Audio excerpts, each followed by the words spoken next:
It's that time of year and you might be getting anxious for your first open water swim triathlon or just an open water swim event. Today I wanted to share a few things you can do in the pool before you are able to venture out in the open water to get more comfortable. The first thing is learn how to float. No matter what, whether you're in the beginning of a swim, in the middle, or towards the end of a swim, you're gonna get tired, you're gonna stop and chat with your friends who you're swimming with. So make sure you spend some time learning to float in the pool. The pool is a safe environment. There's walls, there's lane lines, and just really getting comfortable with floating in case you get into that experience where you need to float in a large body of water. You're already comfortable doing that.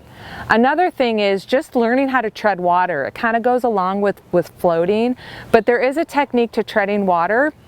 If you're wearing a wetsuit, you don't need to tread water because the wetsuit's going to keep you afloat and buoyant.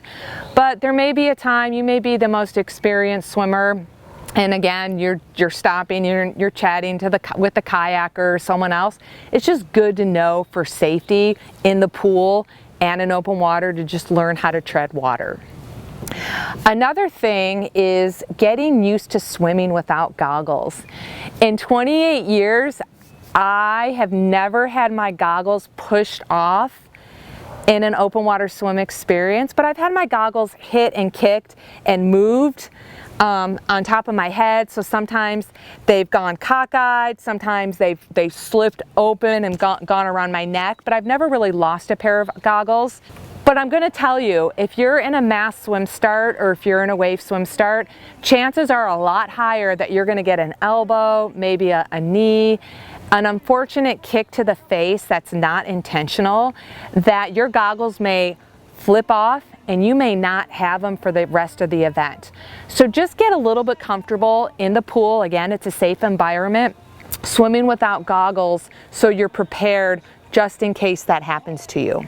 Number 3 is gather your friends, get all squished up into one lane, everyone hold onto the wall, be safe, and go all at the same time. You know, maybe 4 or 5. I think I've done it with as many as 10 swimmers in one lane.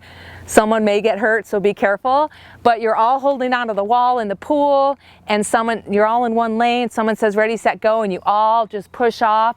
So you get comfortable with swimming in close proximity with a mass swim start or wave swim start. And you're just used to people, you know, maybe swimming a little bit on top of someone, just getting kicked and punched. Maybe your goggles are going to get kicked off while you're doing that simulation in the pool. Again, the pool's a safe environment. It's close quarters.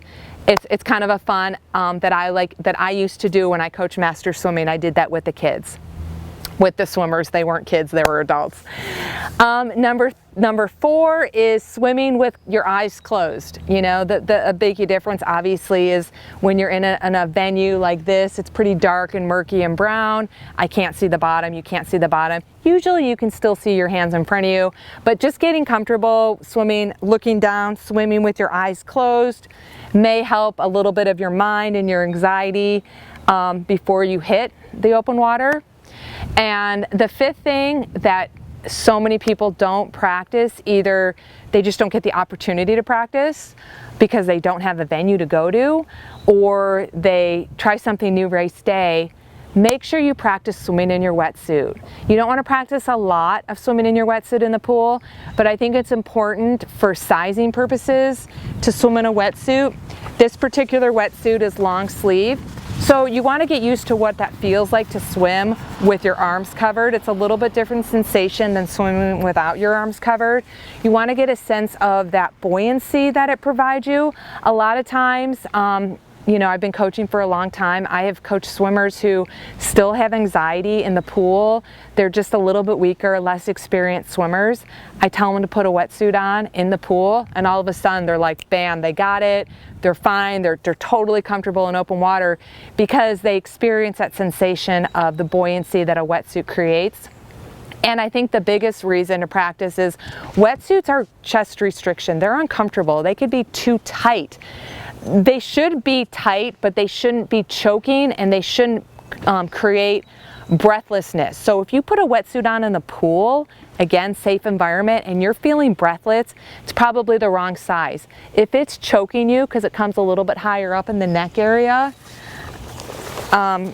like right up here, if it's choking you, it's not the right size. You have a little bit of time to try different styles. Maybe you want to get a sleeveless, maybe you want to get a different brand. You have plenty of time to get that before the next event.